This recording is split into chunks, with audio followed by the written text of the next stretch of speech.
வணக்கம் மாணவர்களே. நேற்று என்ன பண்ணோம்னா தன்னம்பிக்கை பற்றி வீடியோ பார்த்துட்டு இருந்தேன். அதில் ஒரு வார்த்தை சொல்லியிருந்தேன், கல் நெஞ்சு போல் இருக்கணும்னு. கல் நெஞ்சு மாரி இருக்காதீங்க. நீங்கள் என்ன செய்யணும், மற்றவங்களுக்கு அதிகமாக ஹெல்ப் பண்ணுங்க. ஹெல்ப் பண்ணுறது என்னென்னா சின்ன சின்ன உதவி.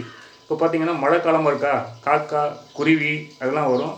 வீட்டு வாசலில் அது தண்ணிக்காகவும் சரி உணவுக்காகவும் துவைச்சிட்டு இருக்கோம். நீங்கள் சாப்பிட்ற சாப்பாட்டில் ஒரு கைப்பிடி நீங்கள் வச்சிங்கன்னா அதுக்கு ரொம்ப உபயோகமாக இருக்கும். அது மட்டும் இல்லாமல் மொட்டை மாடிலாம் இருக்கிறீங்கன்னா ஒரு சின்ன கொட்டாஞ்சியில் நீங்கள் தண்ணியை அதிகமாக வச்சிங்கன்னா அதுக்கு காக்கா குருவி அணில்லாம் நினைக்கும், அது தண்ணியை குடிச்சிட்டு போகும்.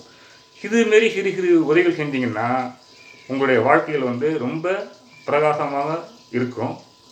ஏன்னா என்னுடைய லைஃப்பில் இது நடந்துக்கிட்டு இருக்குது.